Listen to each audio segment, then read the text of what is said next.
Hello, cyberspace, to our live stream and podcast viewers and listeners. We've discussed over the last couple of weeks some of the classical attributes of God and how we as limited human beings can talk meaningfully about an unlimited God. But in modern times, this classical view of God, or what we would call classical theism, has slowly been abandoned.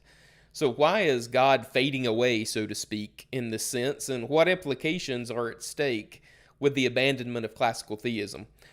Today we're joined by longtime SES professor and no stranger to this show, Dr. Richard G. Howe, to discuss this issue and more. I'm Adam Tucker with Southern Evangelical Seminary, and this is Why Do You Believe?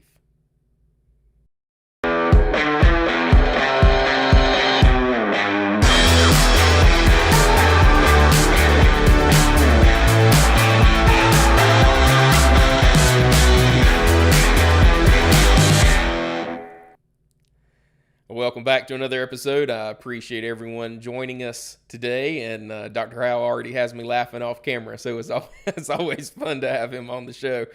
So I hope you're enjoying the live stream and the podcast content. We're trying our best to get weekly content out there for you, and I hope you find it helpful. As always, we encourage you to subscribe to our YouTube channel, like this video, like our Facebook page.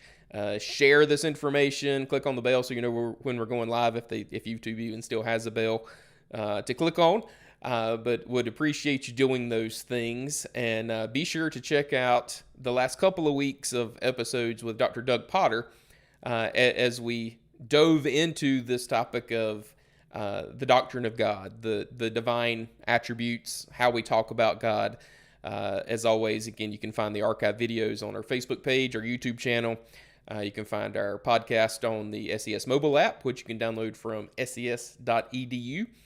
So again, I hope you will avail yourselves to those resources.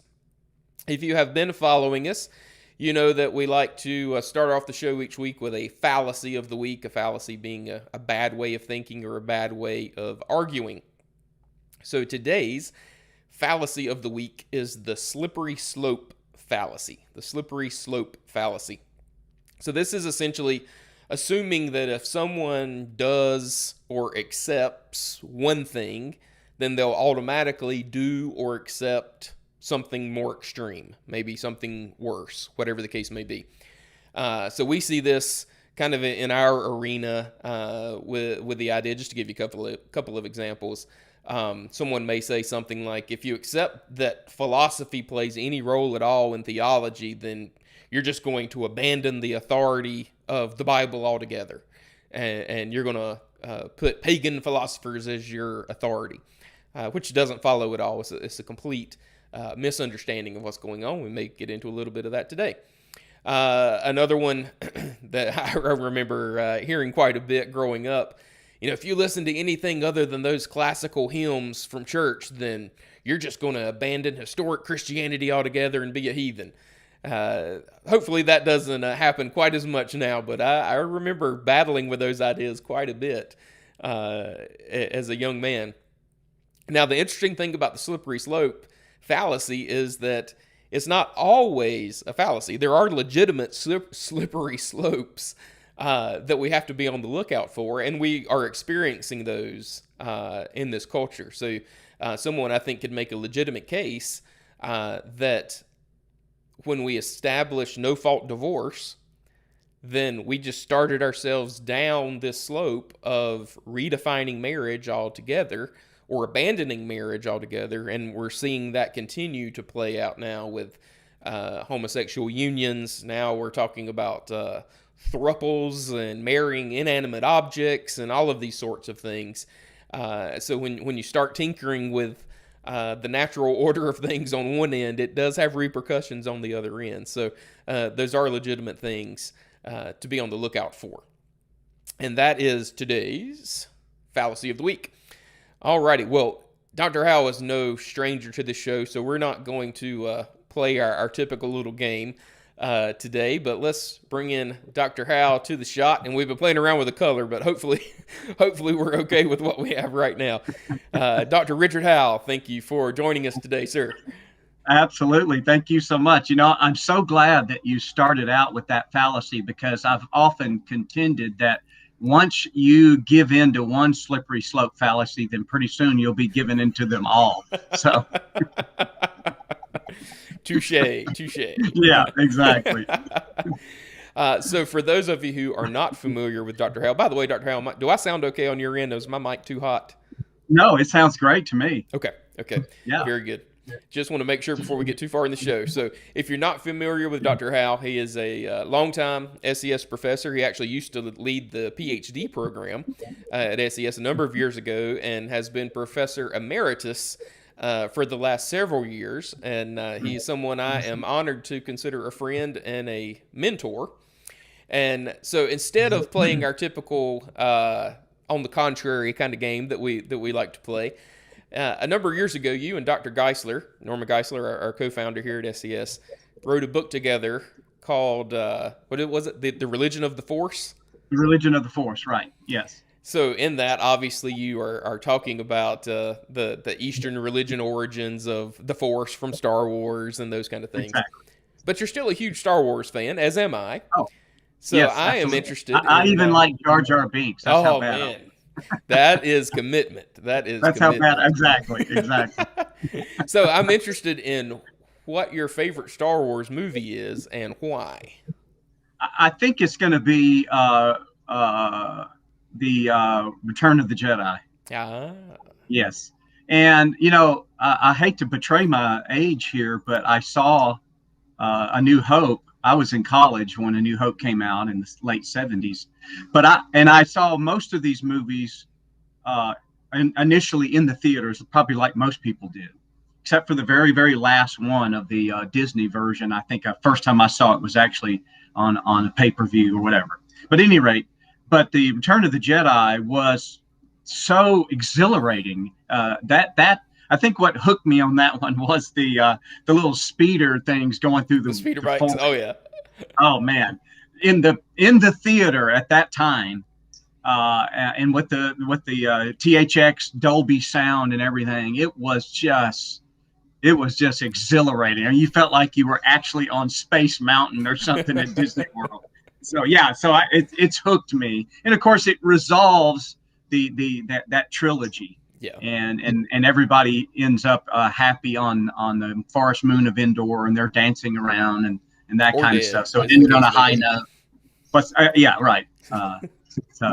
Anyway, so yeah, I think that's going to be nice. Going to be my favorite. Nice. Yeah, the speeder bike, that was probably one of my favorite Star Wars toys growing up, because you can mash the little button and the whole thing fell apart like he crashed into the tree, and it was awesome. Oh, that's great. That's great. Actually, I saw one in Walmart. I want to go watch it again. So that's right. I saw one in Walmart the other day. They're remaking all the classic toys now because they can't come up with any original ideas. So yeah, they had the classic speeder bike and everything there. It was pretty cool.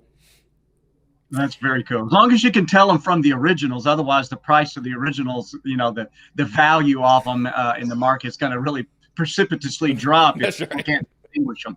There needs to be some little hidden thing in there to distinguish the original from the remake. Well, Dr. Howe, I am very excited and honored, I think, to be the first to publicly, at least, congratulate you on now coming back full-time to SES as the provost and to hold the Norman L. Geisler Chair of Christian Apologetics. So I don't think we can convey how excited we are about this development recently. I'm telling you, I don't know if it can match the excitement I'm feeling and the honor and humility. I mean, when I walked on Dallas Theological Seminary campus in 1982 and was walking down one of the buildings where a number of the faculty offices were, as well as some classrooms, saw this big wooden door with Norman L. Geisler on the door, which it might as well said, the Beatles or something as far as what that meant to me. He's a rock star. If you had told me then that I, first of all, would even have the opportunity to teach with Norman Geisler, I would have said you're crazy. But to be at this point where I can occupy this chair that was created in his honor, and he was the first holder of the chair, not surprisingly. It's just almost beyond words for me to express my humility and excitement and honor for me to do that. So I hope I can do it justice by God's grace. It's all for His honor and glory. And Norm would be the first person to tell us that everything he's done was all for God's honor and glory. As most of us as Christians, hopefully that's what we're motivated by, is to honor the Lord. But the Bible also tells us to esteem honor to whom honor is due. And we do that to Norman Geisler by virtue of this chair in his honor and the seminary that he co-founded. Well, we are extremely excited, and I'm not exaggerating to say it's one of the great honors of my life to have had the opportunity on several occasions to share meals with you and Dr. Geisler together. And to hear you guys talk, and just to kind of be a fly on the wall, or maybe a fly in the soup, depending on what we were eating that day. But certainly Dr. Geisler believed you were the right man for the job to carry on the academic legacy of theology, philosophy, and apologetics that he established at SES. So we're super excited. Well, that is exciting. And I appreciate you saying what you did. When I remember the many times, there was a period of time where I was commuting, you remember, from my home in Atlanta to Charlotte, about 4.5 hours, and would drive up every week, teach during the week, drive home at the end of the week. And almost every time I came into town, I called Dr. Geisler to see if he could do a lunch that week, which he almost always could because he was already retired. Mm-hmm. Well, I should say he was retired from having to be on campus and things. He's still doing a lot of writing. And so we would go out, and I thought very early, I said, I want to take some of the younger faculty and staff who would be amenable to that to come with me and have lunch, because now you're able to, with the people you're teaching, to say, well, I was talking to Norm Geisler at lunch, and the generation is now already upon us where they're going to go, you knew Norm Geisler? Because once these people go to be with the Lord, they might as well be C.S. Lewis or some other figure from history. Yeah. They just get absorbed into the past. So I love to keep that tether going. So that's why I always wanted to get you guys, if you were up for it that day, because you had a lot of things on your plate any given day. But yeah, get there and get to meet. And someday, I remember sitting, my wife and I had the pleasure of having an evening with John Lennox and his wife. And John Lennox tells a story about being in class with C.S. Lewis. You're like, whoa, how cool is that? Yeah. So that's what my thinking was, that you could pass that on in the ministry, in your ministry there, to say, yeah, I was talking to Norm Geisler about X, Y, and Z over lunch, and I think that'll mean a lot to the next generation. Yeah.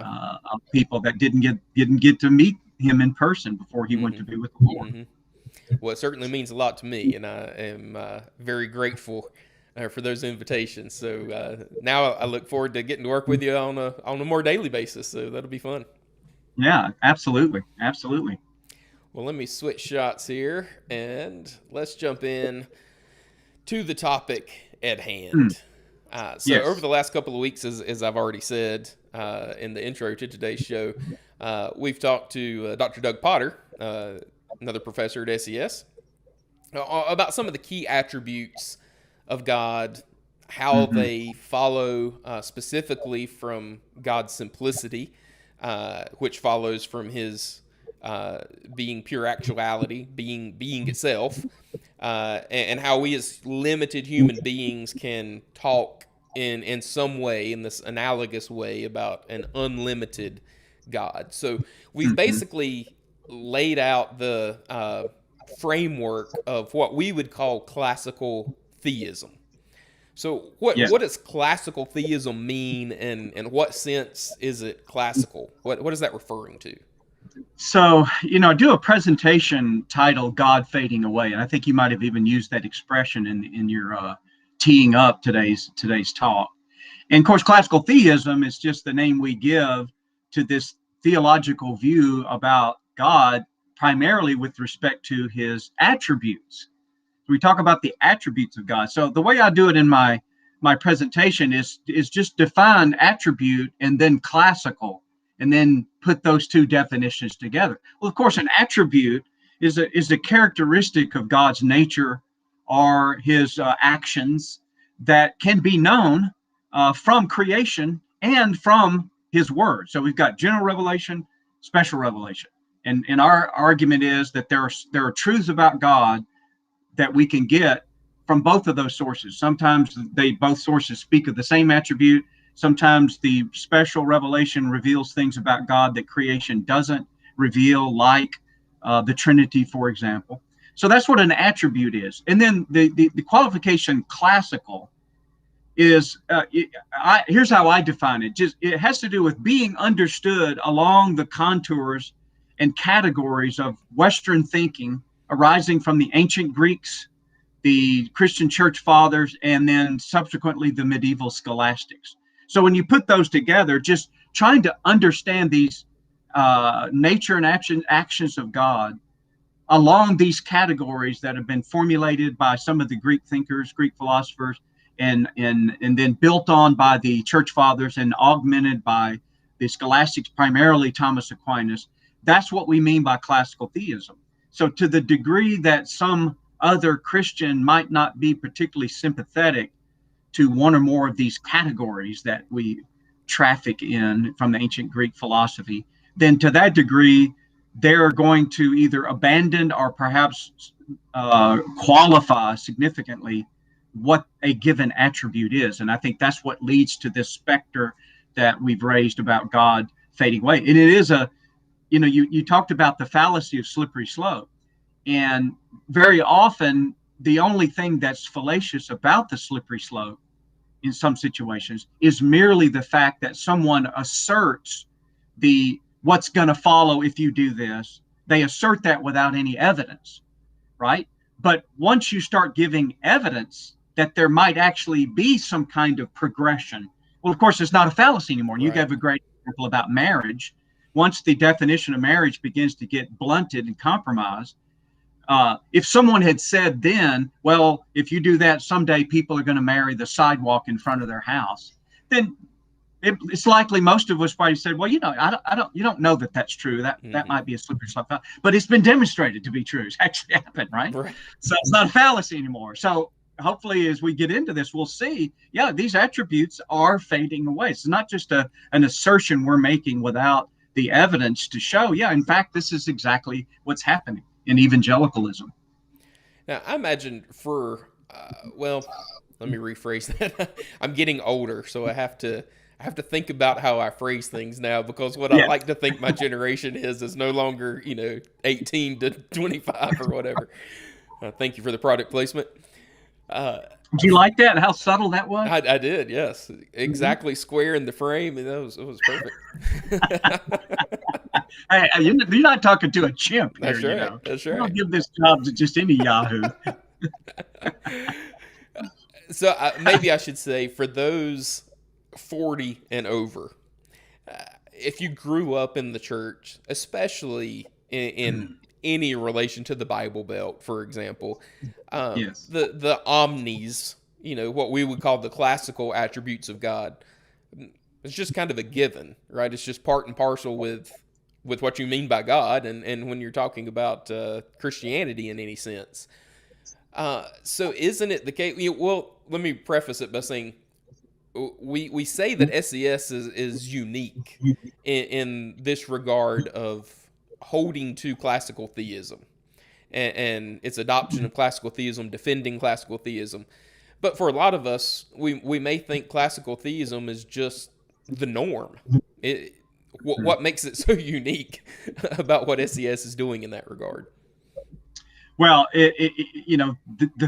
there's a number of things that come to mind. First of all, what we've already mentioned is that what we're doing is becoming progressively closer to being unique, in the sense that there are fewer and fewer deliberate defenses of the entire array of classical attributes, whatever that list ends up looking like. So invariably, then you find people that are cherry picking. Well, I like God being all good, not too keen on him being knowing the future, so we'll qualify omniscience, for example. Or, the quantum physicist is really challenged us with respect to the nature of time. So maybe we've got to have some kind of qualification of God's timelessness and these kind of things. So the fact that these things are fading away, and then here we come along as a seminary trying to defend them deliberately, that's going to be almost unique. I don't know any other seminaries doing that. But of course, the reason for that is, I don't want to jump ahead,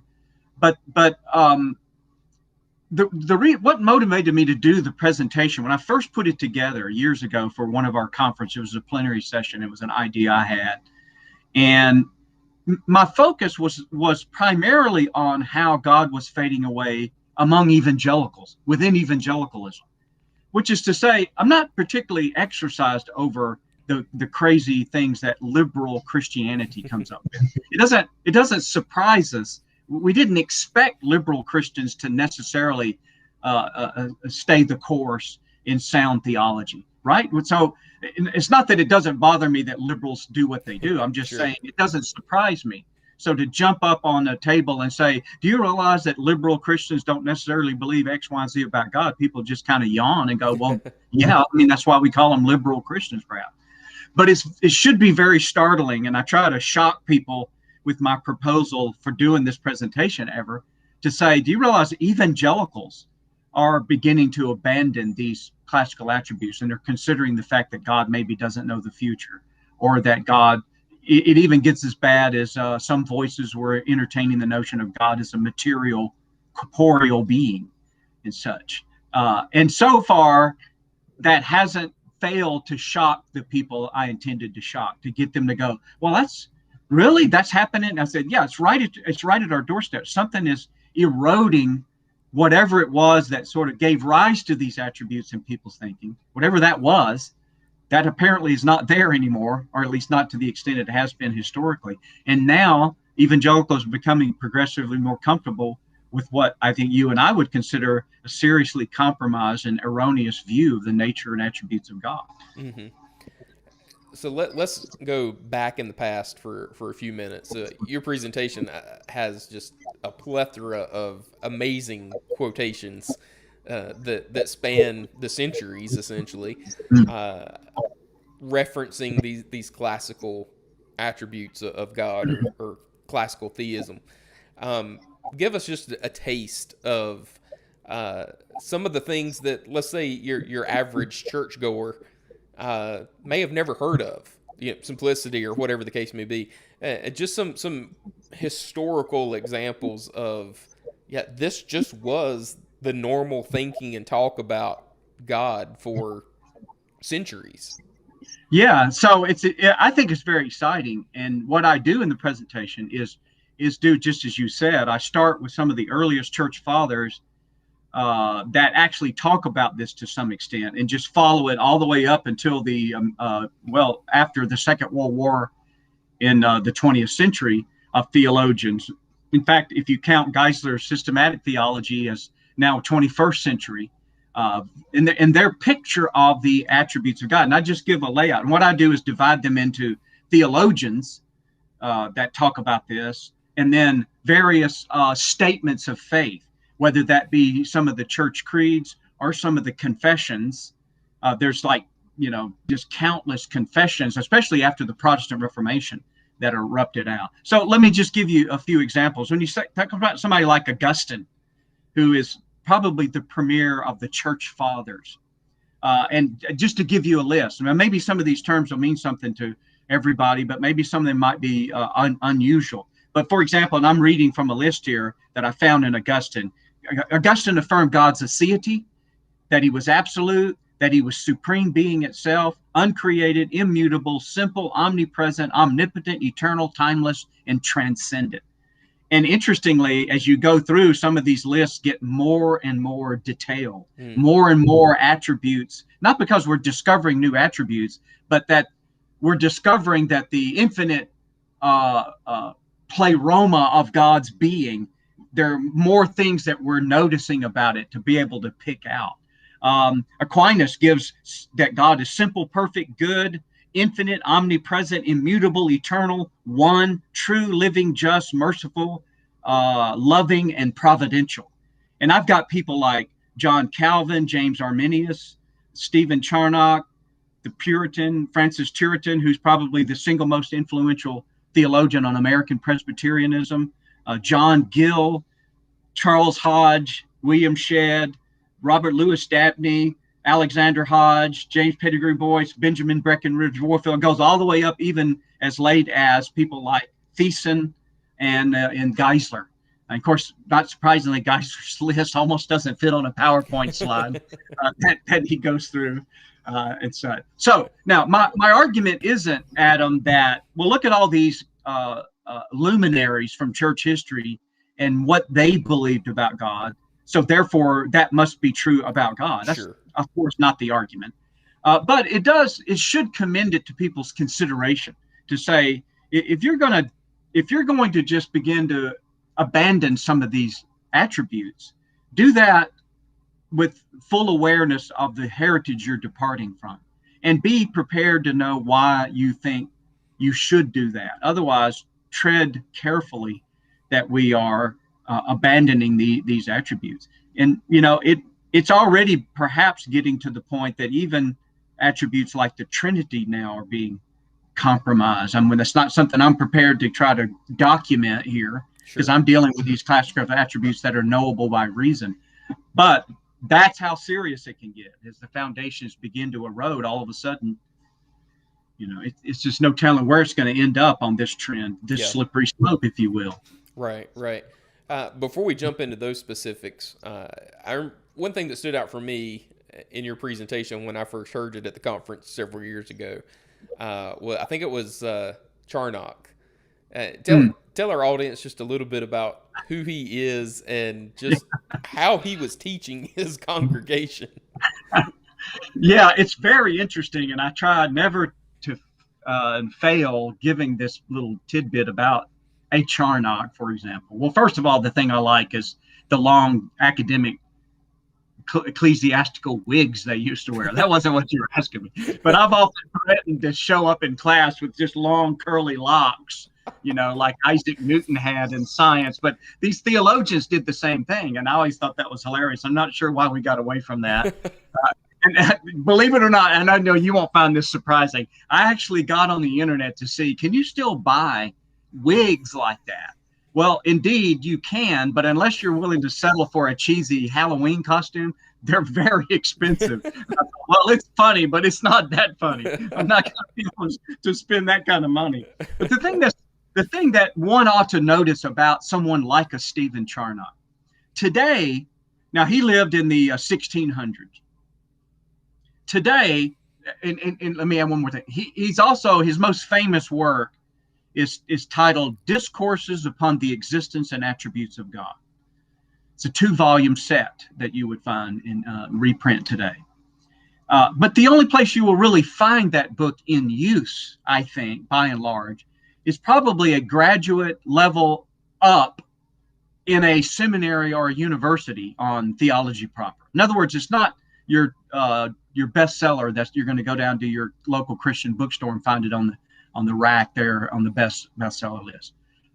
But the book actually just is a collection of sermons that Charnock preached. I think it was Sunday afternoon sessions he did with 17th century farmers. This was the staple of the sermons that they preached. Now, I submit to you that there would be a lot of places in America that if you tried to preach the depth of that you find in one of Charnock's discourses, the church congregation wouldn't tolerate it. Mm-hmm. They say, this is over our heads. This is too hard. It took too long, and those kinds of things. And I understand it's possible to be over people's heads in a way that you don't connect with the people in the pew. Sure. But it is a commentary on how far we've come now as Americans, that the average Christian's experience with his church is such a shallow level. We didn't get here overnight. Mm-hmm. So I'm not suggesting to anybody listening, hey, next week I think I'm going to just do Charnock's discourses from my pulpit, and just expect that not to be a whiplash or trauma for people in the congregation. I'm not saying that. We didn't get here overnight, and if you're trying to pull a church out, it probably won't happen overnight. Yeah. But as to your point, it is a commentary on how far we've come since the 17th century, that what used to be just the staple of a Sunday sermon is now just, if anything, graduate level theology in seminaries. Yeah, that is a pretty scary thought of Mm. how deep our heads have sunken. Yeah, maybe the other way Yeah. around. How easy it is for something to be over our heads now. Mm-hmm. So let's jump into in what ways specifically. And obviously, we don't have time to go through everything, but maybe some of just the key attributes. Understanding, if you listen to the last couple of weeks, they all refer to one and the same God. It's our delineated thinking that we're separating these attributes out into these individual things for our classification. But be that as it may, loosely speaking, maybe just taking some of the key attributes. In what way are these fading away in contemporary theology? Yes, and I know you've already had a session on simplicity, but it can't be emphasized enough in my judgment that is key. After God's existence, the simplicity of God, I think, is the fountainhead of all the other attributes. And what I mean by that is, it's like, I would submit that these classical attributes they're like, if you will, buoys tied to a rope, all lying on the deck of the boat. And somebody picks up the buoy of simplicity and says, well, this is kind of quirky. Who even knows what this means? It doesn't really have any practical Christian life value, blah, blah, blah. Throws it overboard. And then, of course, if you really did that with a buoy that's linked to all the other buoys by a rope, as soon as you throw one over, the others will then begin to go afterward. Well, some of the people that might reject simplicity probably don't mind some of the others that get rejected along the way. But our contention is that they are bound to one another in such that they will all stand or fall together philosophically. So once a person compromises simplicity, then I think they're going to be hard pressed to sustain attributes that they might not be so comfortable jettisoning, like God's goodness, for example. So that's what we think is at stake. Mm-hmm. So simplicity is this idea that God is not in any way composed. He's not composed of metaphysical parts, and of course not physical parts.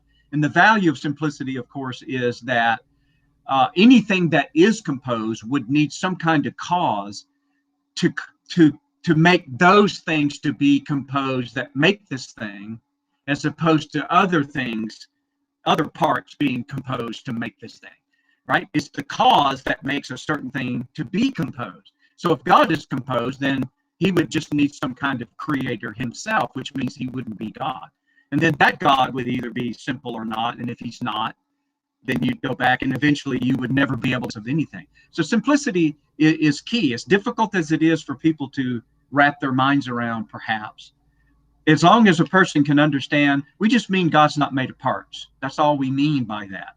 And therefore, he doesn't have to have a cause, that God is his own act of existing. He is substantial existence itself. So from that point forward, then, is where you get these other attributes. Now, I don't know if you want some examples of some of the good guys and bad guys in this array, or what your thinking was, but boy, we could be here for days having a party on some of these things. Yeah, if you have some of those handy, I think some real world examples of what exactly is happening out there in the literature would be good. Absolutely. Well, simplicity is foremost in my mind, not only because of the point I just made, that actually philosophically it is foundational subsequent the existence of God. But it also hits close to home to me because I actually was involved in a panel debate on this subject and had the honor and esteem of being not only associated with my colleague here at the seminary, Dr. Brian Huffling, who does head the PhD program now, but Brian and I were on a panel debate at the Evangelical Philosophical Society in a joint meeting with the American Academy of Religion. This was in Denver, Colorado, about 3 or 4 years ago. You can watch that YouTube video if you're having trouble falling asleep one night. You might put that on, whatever. And each of us gave a paper. But the other two panelists were William Lane Craig and Stephen T. Davis. So Bill Craig, from the the Talbot School of Theology, the research professor there, probably the premier apologist. In fact, I was just reminded of his prowess and skill as a speaker and a debater, and watching a 3-on-1. He took on 3 Oxford dons at the same time in a debate. So that was on YouTube. So I love the man. He's been a hero of mine since I first discovered his material in the mid '80s as a graduate student in philosophy. So this maybe it goes without saying, but just to let everyone realize, this is not personal. Okay, we're not casting aspersions on anybody's piety, much less their intellect. We're not about to call into question somebody. But Bill Craig explicitly rejects the doctrine of simplicity, for example, as does Stephen Davis. So we had that interesting kind of talk. Now, that's no small thing. And people may be curious, well, does he think God is composed? In a sense, Bill thinks everything is simple, if you will. That is to say, he doesn't believe there is a such thing as metaphysical parts, or to use his term, he does not hold to. Throw this into your conversation the next time you're talking to your mother, and say that Bill Craig. Do you know, Mom, that Bill Craig does not hold to constituent ontology? You see, soap in your mouth or something, or slap you upside the head for not. Don't talk that way around the children, or something like that. But that's just to say he doesn't believe that at the ontological level, the level of the existence or being of a thing, that there are metaphysical parts to that thing. Okay, so there, and he thinks that if you did have that, which Aquinas, for example, would, as many metaphysicians would as well, if you're going to grant that, then that's really the basis of Bill's rejection, because he thinks that given Aquinas's metaphysics, in his mind, simplicity becomes all the more untenable, if not incoherent. So, and I mentioned Stephen Davis from Claremont McKenna College. I think others. Another one that jumped out at me in my research was Ronald Nash. Ronald Nash was a premier Reformed theologian and apologist and philosopher. He was actually a trained philosopher. And so I think what startled me about the fact that Nash was so explicit in his rejection of simplicity was because it is such a departure from his own heritage as a Reformed Christian that many of these citations that I have in the presentation, which, by the way, in a shameless self-promotion plug here, if people go to my website, richardghowe.com, and go to resources and then the PDF slide decks, you can just scroll down and find the God Fading Away, and you'll get a PDF of all the slides, and you can get all the citations. And I'm still adding to it as I discover more. Wow. But you notice how many of those are still in the Reformed tradition. Now, if I may, Adam, the reason that is significant is because a lot of what we are doing at SES, pretty much everything that we're doing in terms of our philosophical orientation is Thomistic. That is, it's grounded in the philosophical tradition of Aristotle and in its apex in the thinking of Thomas Aquinas. But today in Christianity, almost always the only place you're going to run into somebody that thinks along the lines of Thomas Aquinas is a Catholic Christian. You don't see it in Protestantism, but you will notice from the slide decks that, especially with respect to the things like the existence of, or the attributes of God, this scholastic tradition of Aquinas perdured well beyond the Protestant Reformation. It didn't divide the Protestants and Catholics. That wasn't what the Reformation was over. Mm-hmm. Many, in fact, all that I know of the Reformed thinkers, including Calvin himself, were very much versed in this metaphysics to some extent, at least to enough extent to sustain the attributes of God. So for Nash to come along to be so entrenched in that Reformed tradition as an American Reformed theologian and philosopher, it seemed very conspicuous that he would abandon simplicity. But very telling, the reason he does that is because he thinks it is an inappropriate intrusion of classical thinking. So at least he's kind of catches where this stuff sort of finds its philosophical grounding is in this philosophy of the ancient Greeks and then the scholastics. So we've talked a little bit in the last couple of weeks. We've mentioned Greg Boyd, for example, and his denial of omniscience. or Hmm. specifically God knowing future free acts. And as you Yeah, rightly point out in your slide deck, that's because he doesn't think future free acts are things to be known.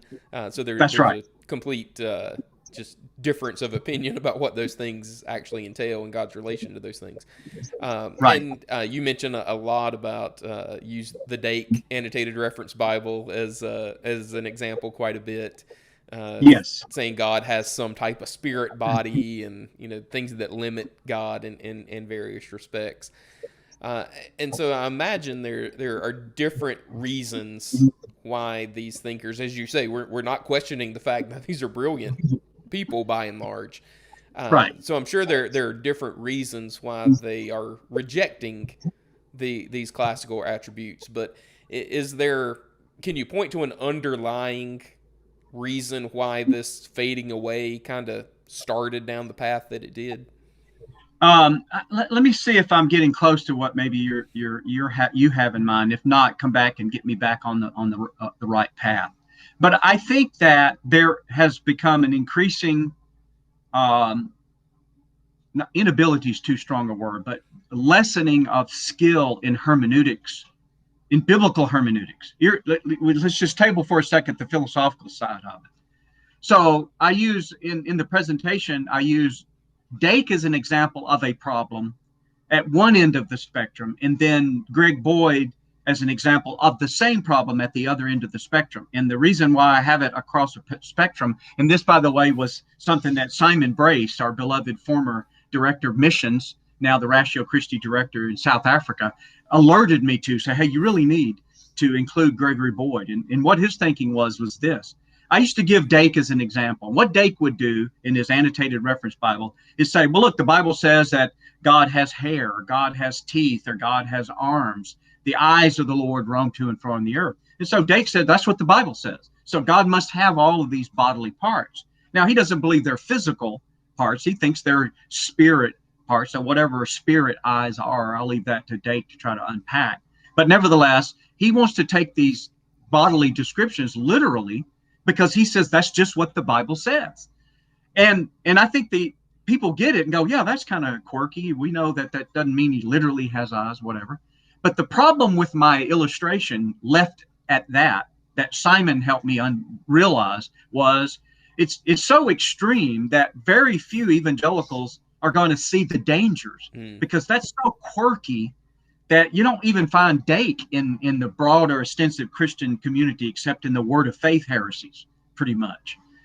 He said, you need to give Gregory Boyd. This hits a lot closer to home. Well, what is Gregory Boyd? Well, he is a seasoned theologian and philosopher and a strong Christian man. So he's not a kook.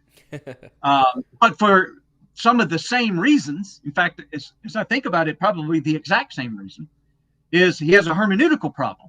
That the Bible, this would be Gregory Boyd's argument. Look, it's clear that when Abraham offered up Isaac, God tells Abraham to offer Isaac. Now, he's already promised Abraham he was going to give him a nation out of his progeny, right? But he asked Isaac to kill, I asked Abraham to kill Isaac on the altar. And then you see in the narrative that Abraham is just about to plunge the knife or whatever he uses for the sacrifice. And then God stops him and says, now I know. Mm-hmm. And Boyd says, well, see, God wasn't sure how much Abraham really believed God's promise that he was going to make a nation. Because humanly speaking, Isaac is the only way I'm going to have that nation. And you're telling me to kill him. So, how can I do that? It's a contradiction. Well, Boyd says, see, so God didn't know. God didn't know that Abraham really believed until right at the last minute. And so I think that because it's a Gregory Boyd, people are now more prone to go, okay, well, that's good. There does seem to be things that God seemingly is surprised or changes his mind. In fact, I just read recently somebody was in a Q&A and asked, I think, Frank Turek. I didn't hear the answer, but the question was, well, if God knows everything and is immutable, then how can Moses change God's mind in the instances? So all of this, Adam, it seems to me, is predicated upon a single mistake, the mistake by one additional illustration, if I may.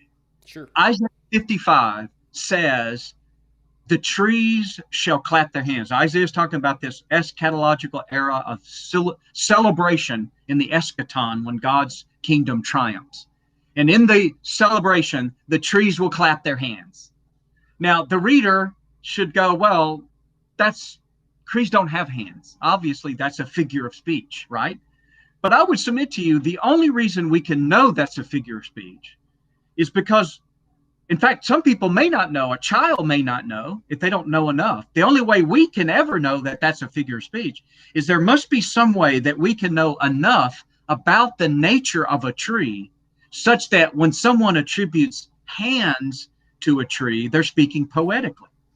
All right? So I submit it's in principle the same thing about God. There must be some way that we can know enough about the nature of God so that if and when the Bible speaks figuratively about God, we can recognize it as figure of speech. Well, then how do you do that? You can't do that with God the way we do that with trees. The way we do it with trees, we would argue, is that as you grow up and you see this willow and that oak and that dogwood and, and this maple, that your intellect is able to abstract from that the nature of tree that's stripped of all of its particularities, whether it's a maple, oak, a dogwood, or whatever. So it's stripped of all its particularity. And we call those concepts, these concepts that are grounded in something real, like the nature tree. We can't do that with God. It's not like I saw this God and that God, Thor and Loki and whatever, and then Yahweh, and then we kind of figure out gods, and gods must be then therefore. That's not what we do, right? But I think what we can do is what Paul tells us in Romans 1:20. That's the key verse. That's my go-to verse for this whole enterprise. And that is when Paul says that now the language is really quirky here. The invisible attributes of God are clearly seen. They're invisible and they're clearly seen, being understood through the things that are made. In other words, as Psalm 19 tells us, as Psalm 97 tells us, as Romans 2:14, 15 tell us, and Acts 14 tells us, God has revealed his nature and attributes and part of his even will through the creation, so that from the creation, we're able then to reason back to certain truths about the nature of the Creator. And that, I think, is what gives us the grounding of these attributes of God. The Jews did it even before the categories of the Greeks. Solomon says in 1 Kings 8, when he's building the temple and he's praying his dedicatory prayer, and he says, the heavens and the heavens of heavens cannot contain you. How much less this house that I'm building? Well, there's omnipresence right there. And later on, by the way, in chapter 8, when Solomon is praying and he acknowledges that God, you know the hearts of all men. Well, I submit to you that's only possible because God is omniscient. Only an omniscient being could know the hearts of all people. So right in that one chapter in 1 Kings 8, you've got God's omnipresence and God's omniscience in Scripture. And the Jews understood these things. And the Christians inherited our theology proper from the Jews. And so then it's reinforced by additional revelation in the New Testament. And then, and this is the kicker, and I'll end on this, it's bolstered by sound metaphysics or sound philosophy. So the early church fathers began to realize, the Greeks have given us some categories according to which we can really hammer these truths. Why does that matter? Because you're going to start running into people, as the Christians were right off, running into people that don't share some of your fundamental assumptions about God's revelation of himself, right? They're not going to believe the Bible. So you can't go to 1 Kings 8 or whatever. So the heavens declare the glory of God, Psalm 19, or the heavens declare his righteousness, Psalm 97, or the works of the law are written on the heart in Romans 2:14 and 15. God's providential superintendence of the history of mankind on earth, Acts chapter 14. So our thinking here at SES is there are principles of sound reason, truths about reality, some of which are metaphysical truths that we can build an argument to demonstrate the truth of the existence of the God of the Bible and many of his attributes. And that's the whole sort of driving engine, isn't it, behind a lot of what we do. And then it spills out into our hermeneutics. If Boyd, in my judgment, had more affinity for what these classical philosophical thinking could do for him, it would disabuse him of his open theism. At least that's the argument that we will make in principle. Say, hey, give us a chance to make our case here. Would it be fair to say, and we don't have time to explore this in any kind of depth, but would it be fair to say that since the time of Descartes and Kant and maybe even Hume and this type of the birth of modern philosophy as we know it, was that kind of the turning point as far as some of these who maybe would have been more classical thinkers? Was that kind of the turning point of this abandonment of the classical notions of reason and those kind of things? I think the short answer to that is yes. And a lot of things happened. There's a lot of details about what happened, but I think there's some fundamental mistakes that were made at the onset of the modern era and the onset of the 17th century, basically. And those mistakes, whatever those end up looking like, we would explore them in certain philosophy classes, for example, here at the seminary. But those mistakes began to manifest greater and greater pathologies. And those just bad thinking then just got amplified in two traditions: the rationalist tradition, Descartes, Spinoza, Leibniz. Not that everything they said was bad, but there was something broken fundamentally in our judgment. And then the empiricist tradition, Locke, Berkeley, and Hume. And these traditions just echoed the problem, just got sort of worse and worse, or at least the manifestation of the problem got so bad. That's what gives you a David Hume, in effect, we would think. The reason there is a David Hume, the consummate skeptic, is because he starts to see how naked the emperor actually is in these relative traditions. And so we would argue that Kant comes along to say, we got a serious problem here that needs to be fixed. And in our judgment, it's a classic case of the cure is worse than the disease. Adam, I remember, I don't know if I ever told you this, I remember sitting in class under Norm Geisler. I took both of his apologetic courses, Intro to Apologetics and then Apologetic Systems. And he walked into class one day, and all the men are in coat and tie. That was dress code, elevated classroom. There's probably about 60 maybe of us in the class. Geisler walks in that day to start the lecture, and he starts out and he says, Immanuel Kant has influenced your life more than Jesus Christ. And I was like, okay, I got to hear this lecture. What in the world? First of all, I didn't know who Immanuel Kant was. I mean, I knew who he was, but I couldn't have told you much about him. Mm-hmm. So yeah, there's a drama. There's a narrative going on philosophically that we love to teach students about in terms of this classical heritage, primarily Aristotle, but it finds its zenith in Aquinas. And then you can, as a benchmark, you can see deviations from that progressively worse from Descartes onward. And we think it's just redounds through contemporary analytic philosophy. That's a pretty bold statement, but we love the opportunity at least to try to make our case. And as a sort of, I don't know what kind of persuasion you call this, but if you tell somebody, look that this classical picture of God that endured for most of church history is all of a sudden, since the 17th century, and even later than that, where you really start to see it, begins to go away, this classical view of God. If that means anything to you, then there must be some explanation. Something must be going on in Christian thinking. We think what's going on is this departure of the classical tradition in philosophy that is undergirded not only theology, but our concepts of morality. I think you brought up the specter of marriage. We would argue, hey, it's an installation of the same problem. Mm-hmm. The reason why people are thinking that a man could actually be a woman is a manifestation of the pathology that, humanly speaking, you can trace back to bad philosophy. Of course, the whole thing is grounded in the fall and sin, of course. But one last illustration, if I may. Sure.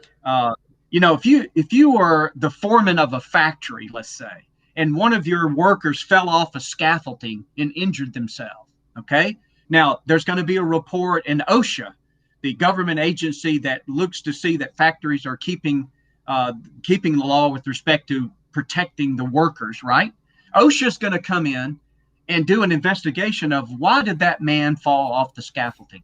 Well, it wouldn't be an adequate explanation for the factory foreman to go, oh, the reason that guy fell was because of gravity. And OSHA's not going to go, oh, okay, you guys must be in compliance because you haven't suspended the law of gravity. So I guess everything's fine. No, that's not what OSHA is asking. They're not asking, why do people fall ever?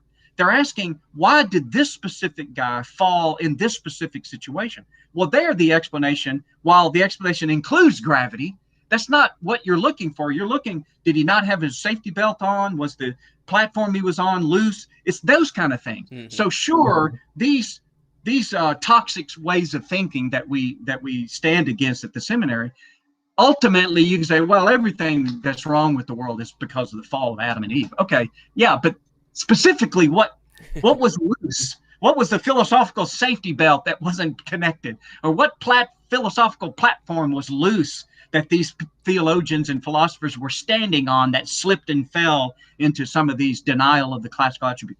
That's what I think is the question, and that's what our answer is when we start giving this classical tradition as here's where the problem was when they departed from that. We're trying to answer that specific kind of question and that specific kind of explanation. Mm-hmm.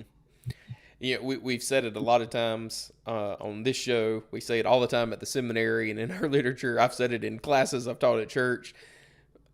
But it's not an exaggeration to say almost every hot button issue that we're dealing with in this culture boils down to bad philosophy, specifically bad metaphysics, and even most of the problems in the church with hermeneutics and what does this first mean to you and those sorts of things, which, again, to beat a dead horse, that is exactly why we harp so much on this integrated approach to theology, philosophy, and apologetics that we teach at SES, because they are so intimately intertwined that to get one wrong in a critical place is going to have devastating impacts throughout your thinking in all of these areas. So thank you so much for these insights. And I do want to jump into our I Answer That segment, and got a couple of things to challenge you with. Okay.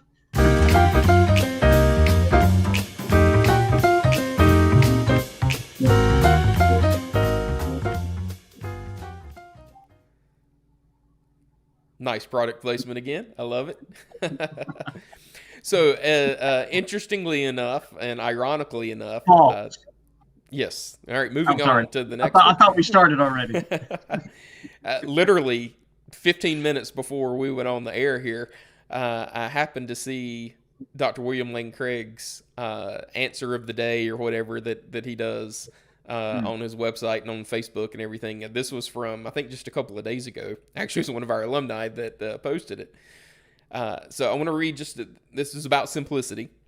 Okay. And someone was asking him about the doctrine of simplicity, and he's specifically critiquing the Thomistic view of simplicity. I think he did it. I just skimmed it, but I think he did a fairly decent job of laying out the thought process, probably in large part thanks to the paper you delivered when you guys were together doing your symposium.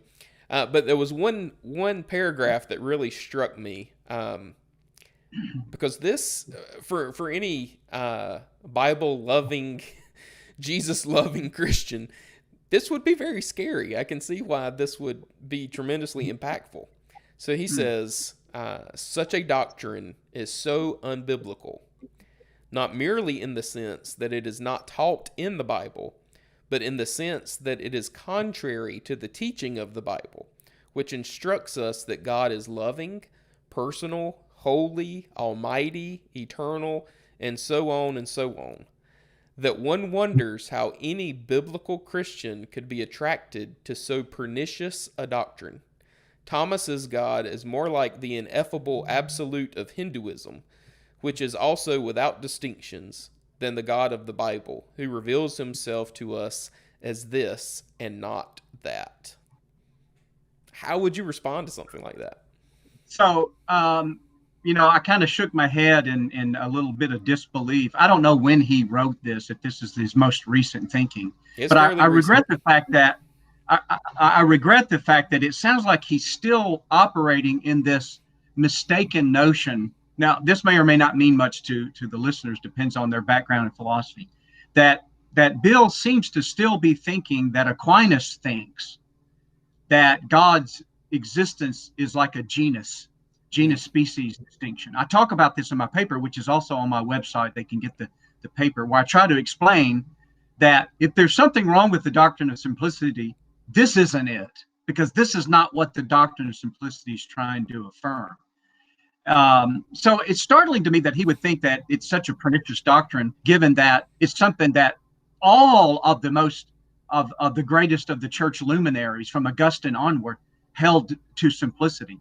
And so it seems odd to me. And again, I'm not saying, well, gee, they all held to it, so therefore it must be true. Right. I'm saying it just seems extreme to castigate it when you're casting aspersions on these luminaries that everybody loves, from Augustine, Anselm, even well, I won't say that, but at least these biggies in Christianity. So that's just unfortunate. And I jokingly told somebody that, in so many words, if Bill liked my paper that I gave, it's probably in his mind because it demonstrated to him all the more how wrong Aquinas was. But again, understand his criticism is that given Aquinas's metaphysics, he thinks that the doctrine of simplicity then becomes this pernicious kind of thing. But I think it's because, I hate to even say this out loud, I think it's because there's still an element that he doesn't understand about Aquinas's metaphysics. Now, and that's hard for me to believe that, because he's just probably one of the most brilliant thinkers I know in the world. But I think he's for him, and he's used the expression the Buddhist abyss, and such, and he keeps thinking that our doctrine of simplicity then strips God of all of his quote unquote distinctives, or I would prefer the word attribute. So all I can submit to someone's consideration is the people that hold to simplicity, like say Aquinas, are very, very direct as to how do we understand these attributes so that you can have them to be united in God without the attributes themselves being united. That love is not the same as wrath, for example, right? So if love, I know what love is, I know what wrath is, those obviously are different. If you're telling me they just are God's being, then isn't that saying that love is wrath? And I go, no, that's not what follows. What follows is there's something in us as finite creatures we call love that's analogous to something in God's infinite being. And there's something in us as finite creatures known as wrath that's analogous to something in God's infinite being. And that thing in God's infinite being is simple. It is God's being. It's like a spectrum of colors from a prism of white light. Well, if the white light goes through the prism and then you've got the spectrum. Well, blue is not the same as yellow, right? Yet these colors all are white.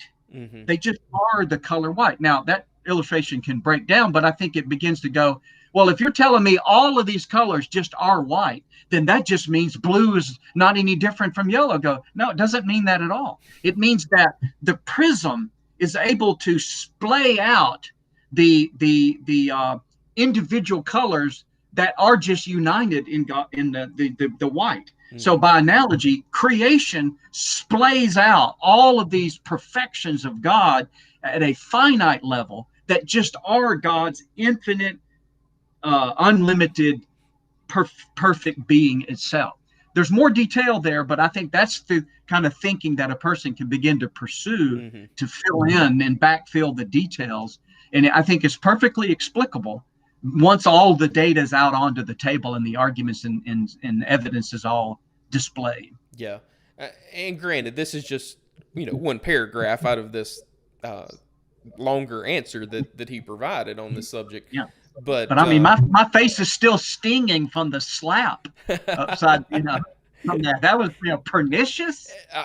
Well, and to me, that this kind of rings back to the examples you were given earlier about the problem being a hermeneutical problem? Well, clearly the Bible says that God is X, Y, and Z, and so we can't possibly think that these philosophical type things are true, because that's not what the Bible says.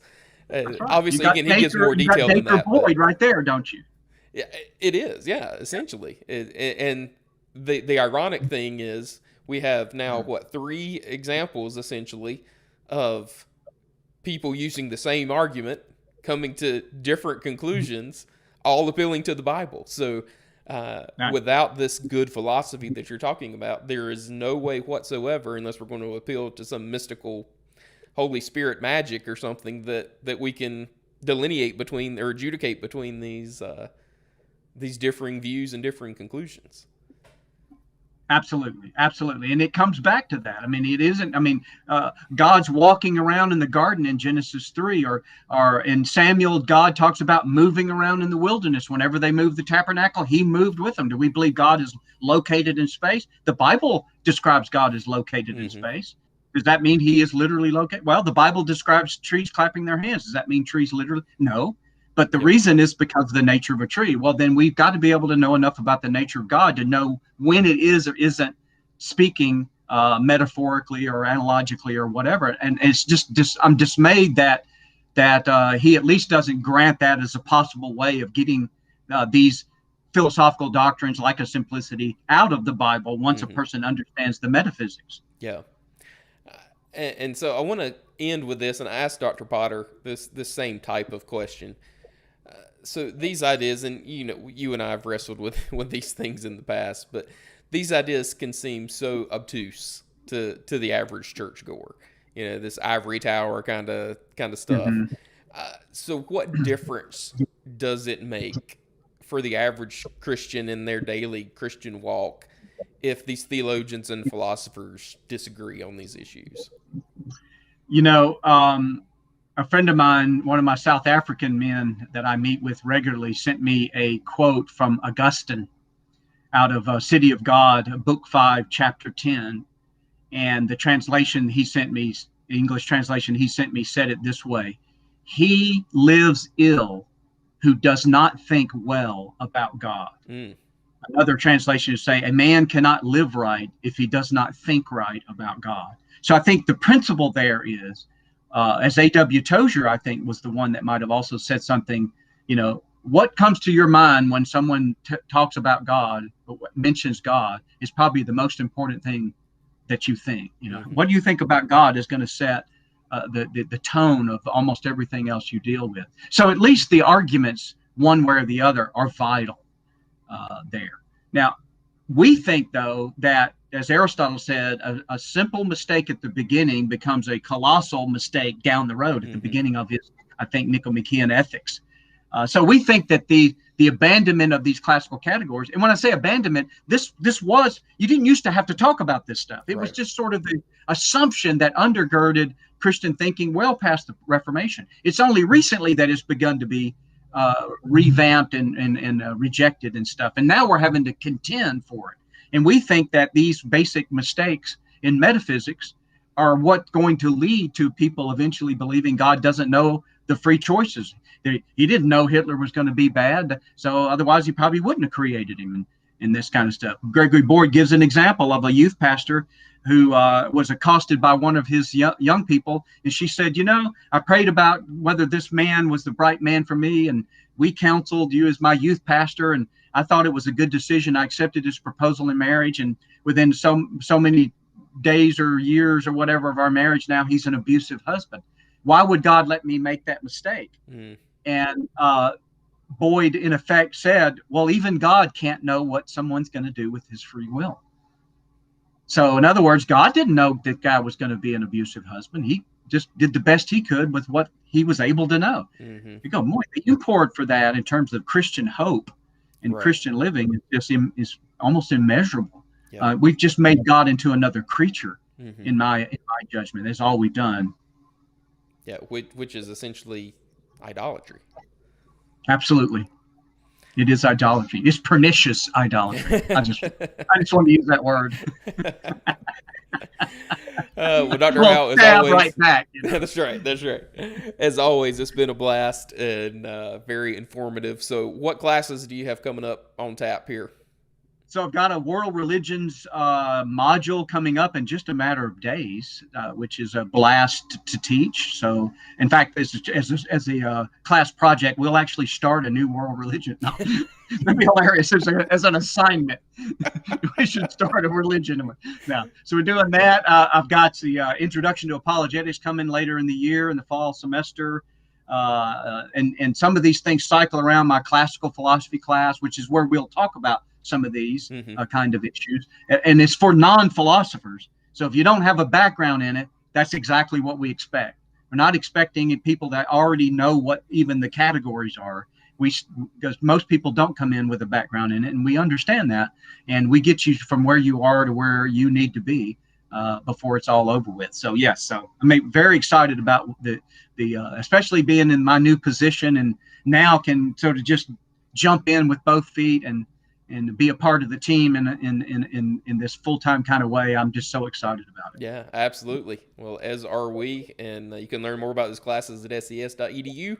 Learn more about Dr. Howe at richardghowe, that's HOWE.com. And Sir Grand Provost, most honorable Provost, Sir, it's been an honor having you on the show again. Thank you. Thank you so much. I appreciate it. I'm sure we'll have you back soon. I'll talk to you later. All right. Well, I hope you enjoyed that. It's always fun to have Dr. Howe on. And again, richardghowe.com is his website. SES.edu is our website. And we can't do this without your help, without your support, whether that's financially, prayerfully, whatever that looks like. Visit ses.edu to learn more about how you can partner with us. And if you're interested in learning more about taking a course for audit, for degree, for certificate level learning, it's up to you. I think we have something for everyone. Wherever you are in your journey, we live stream our classes. We have asynchronous recorded classes, so we can meet you wherever you are with our digital campus. So I would encourage you to visit degrees.ses.edu/podcast, degrees.ses.edu/podcast. You can download a free ebook, 3 Reasons Why a Seminary Education May Be Right for You, and that'll help you learn a little bit more about what makes SES what I think is a very unique educational option for you, especially if you're interested in the areas of theology, philosophy, and apologetics. As always, we call this show Why Do You Believe? And the only reason to believe anything is because it's true. So go share truth with someone today. Providing an integrated approach to theology, philosophy, and apologetics that will equip you to proclaim the gospel, engage the culture, and defend the truth. That's SES.